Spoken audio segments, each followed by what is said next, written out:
أعوذ بالله من الشيطان الرجيم بسم الله الرحمن الرحيم الحمد لله وكفى ثم الصلاة والسلام على عباده الذين اصطفى وبعد السلام عليكم ورحمة الله وبركاته musidɓe julɓe tedduɓe teddirɓe l'islam ɓawen yeccude o bajjo seliiɗo wawɗo mo ronkata wiyeteɗo allah juula e ɓurnaɗo tagefa ngon sallallahu alayhi wa sallam kanko e ɓeygure makko ne fof e sahabaɓe makko ɓen du'ano mawɓe meɗen wuruɓe e fatiɓe haray musidɗo moɗon Abdallah Diallo Bruxelles salmini on salminago l'islam salminago yimɓe aljanna ka aljanna yo allah waɗan on fof moɗon jeyaɓe yimɓe aljanna mi toriki allah subhanahu wa ta'ala hande ko jeenayi suumaye haray ko jemma tenen mi toriki allah kala marɗo ande yo allah ittanmo ande kala maapiɗo e allah ittanmo maapunde kala nawnuɗo ma nawniraɗo e allah jonitumo cellal haray en fotti hande kadi ka page meɗen facebook lawol kisal ɗo fi alluwal suumaye meɗen wowugal ngal kadi ñande be ñande à partir de 19h30 heure de Paris haray meɗen yaafini no feƴƴitude seeɗa kono inchallah ɗon andi occupation ji ɗin ka lewru suumaye haray ko adi en fuɗɗade tawhiɗen du'ano musidɓe meɗen duhiɓe e suddiɓe paykun e mawɓe wonɓe wallitade fi no waweten timminirde fi nde juulirde meɗen masjidu ibadurrahmani laken Bruxelles onon wonɓe waɗuɓe ɓe yo allah yoɓu on faalaɓe waddude yo allah ho newnu waɗunoɓe fappu yo allah yoɓu on ko ɓuuri moƴƴude joddi marana on ka bonata toon ya rabbal alamin ɓawɗum ɗon musidɓe julɓe tedduɓe hande ko honɗum yewteten ɗo fi alluwal meɗen suumayel ngal allah tawni en hikka yo tawni en ko feewi kala mo tawnare meɗen yo yaafu mo haray si o ƴettita haray ko piiji nayi ko tawata si sonnajo waɗiɗi ñande tawata o maayi o allah innoyeymo yo natir kala dambugal aljanna ngal o faalira allah udditanoyeymo dambuɗe aljanna ɗen ɗe foppu majje ko kanko hande kadi woni ko suɓoto ko ngal o natiroyta ɗum ko ɓe sonnaɓe ɗoftiɓe jaɓuɓe tigi tigi on ko allah daali e ko nelaɗo makko sallallahu alayhi wa alihi wa sahbihi sallam yamiri toɓɓe nayi pet woni ko sonnajo on landa so toɓɓe nayi pet woni ko sonnajo on ɗaɓɓira si o waɗi ɗeɗo haray aljanna makko on haray o hendotomo jogande makka adna ga inchallahu bi isnillah ɗum na ko ɗuuɗi honno goo on hadise on ko selluɗo ko lolluɗo sono be en fillitotomo ko honɗum fillitantoɗenmo sono be sono ko fiyo sonnaɓe wattan hakkil moƴƴa e makko ɓay ko addi en e o adna ɗo ko gollugol sen ari ɗo ko yen gollu ko honɗum faalaɗen ko aljanna jonno si tawi ko piijinayi pet woni ko ɗaɓɓiraɗa harayɗa hani wattande hakkil ɗin ɗo sono be sono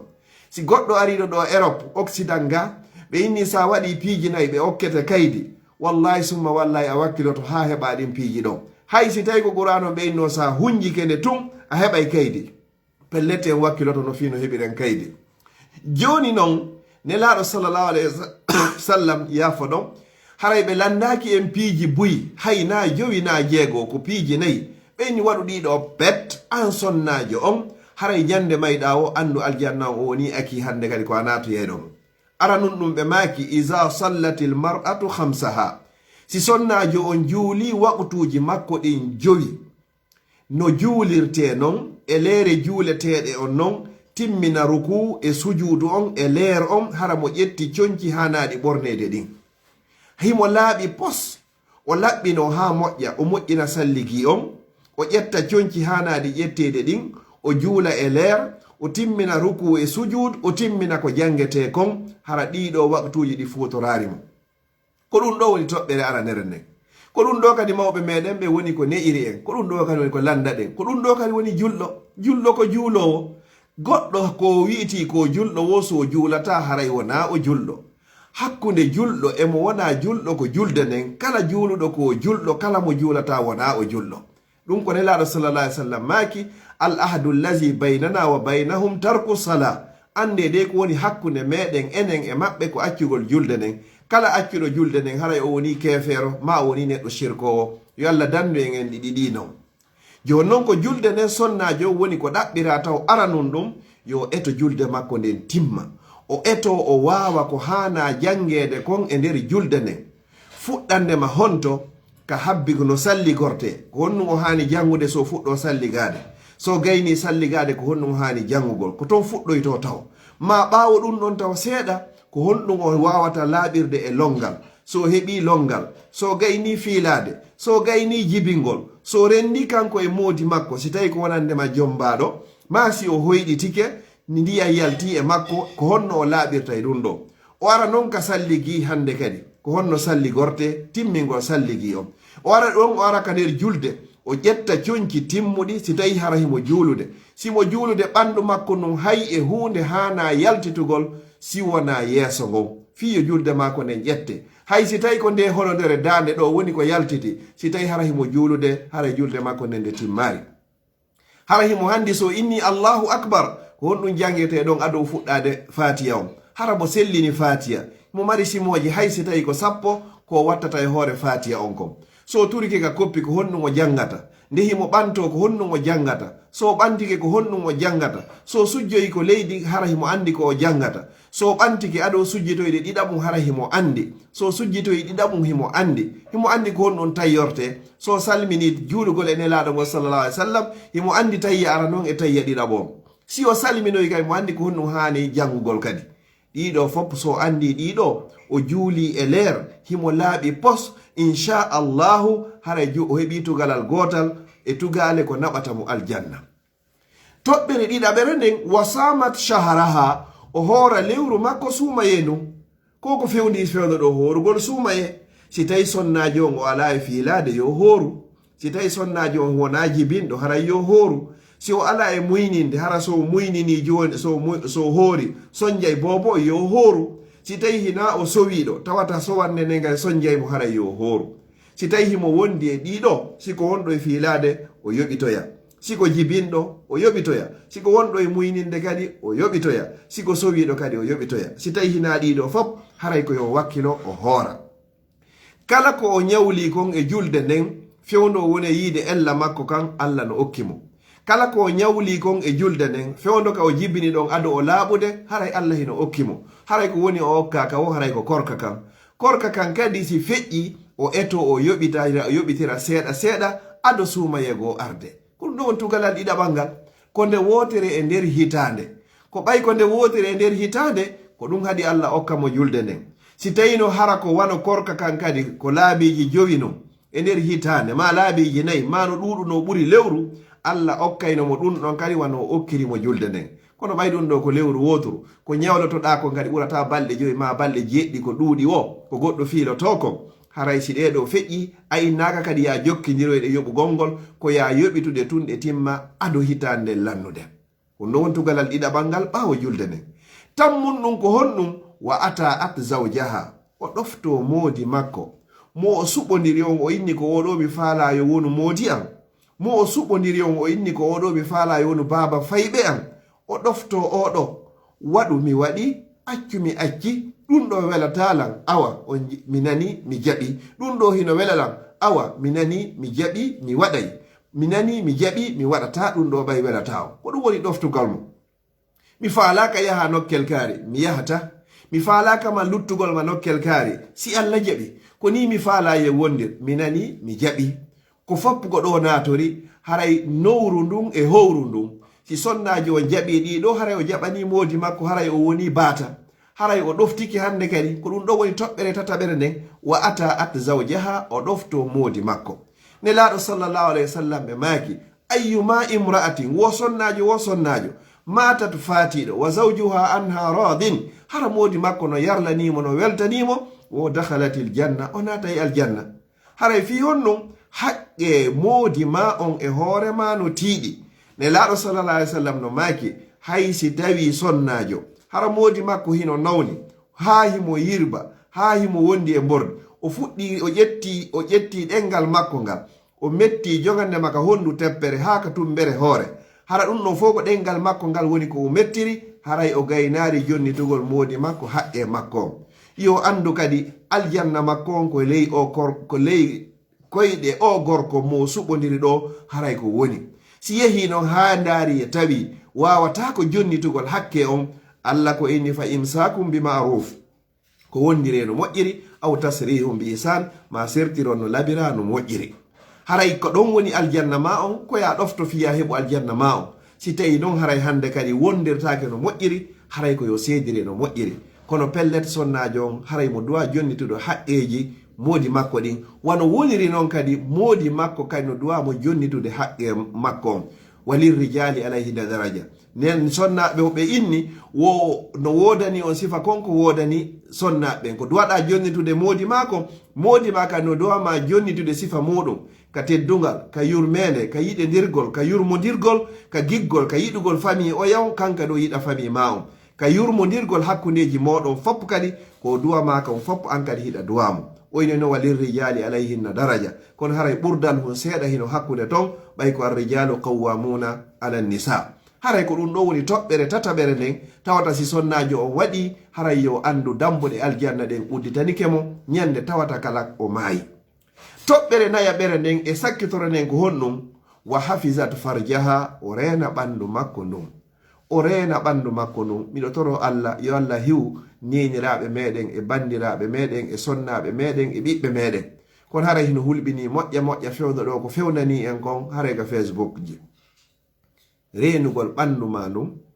ila ñande goɗɗo o fawa tiggare o yehi ga moodi makko himo wondi e moodi makko ma hay si tawi o wonda e moodi makko si yehi ha hande kadi o helli faama sonnajo haray hande kadi gorko janano duwaka yiwde ɓandu ma no gorko janano hana andugol ɓandu ma no newɗi ma no newɗa gorko janano hana andugol ɓandu ma no rawni ma hino ɓawli ɓandu ma o gorko janano hana andugol ɓandu ma hino foti ma fota haray neniraɓe tedduɓe bandiraɓe tedduɓe wallahi ko yen laaɓodiral reedu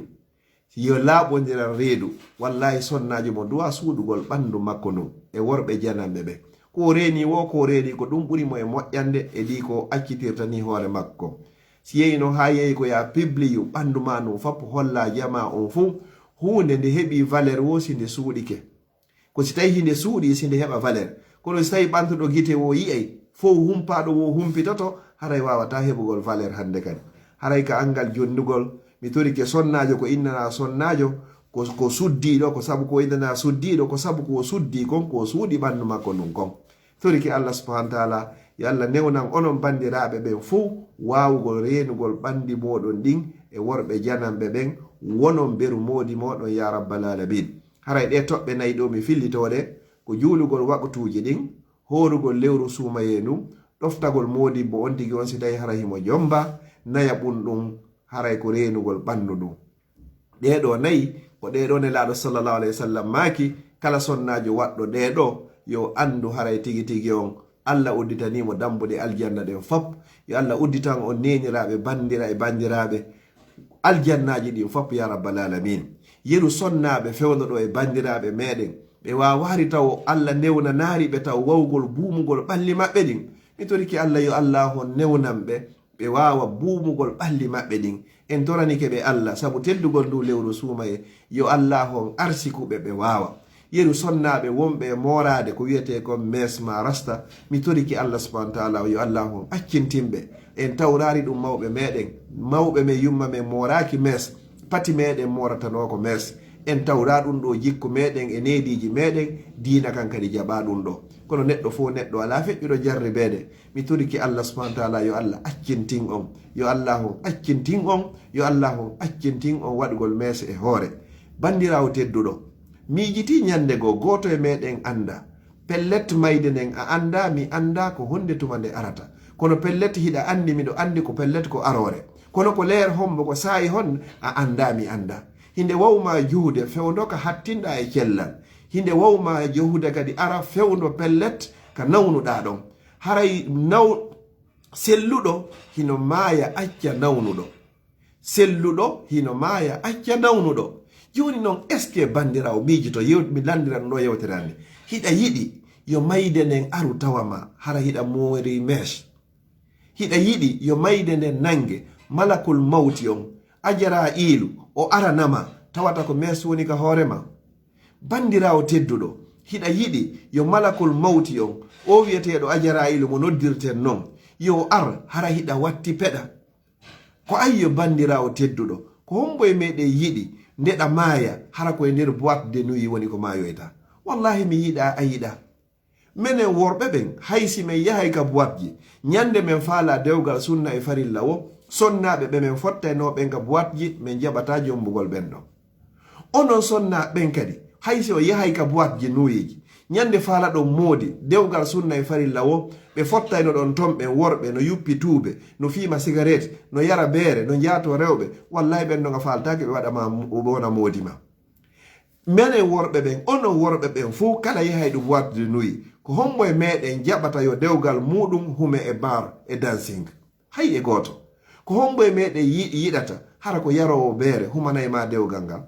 ko hombo e meɗen yiɗata hara ko fiimowo cigarette humanayi ma dewgal ngal ko hombo e meɗen yiɗata hara ko sonnajo enen worɓe ɓen sonnajo moriɗo mes faleteɗa yo wonu nene ɓiɓɓe ma hiɗa andi pellet hiɗa andi miɗo andi himo andi hiɗen andi en fof meɗen hiɗen andi pellet moƴƴa jon noon koyen toro Allah yo Allah yaltingen e muɗum hittinen kadi accitugol ngol kadi pellet kadi andite musidɓe julɓe tedduɓe en anda ko honde tuma mayde nde woni ko nangata en jon noon si nde nangima e hoore ɗum ɗo hara ko ɗum ɗo wonduɗa haray kelɗari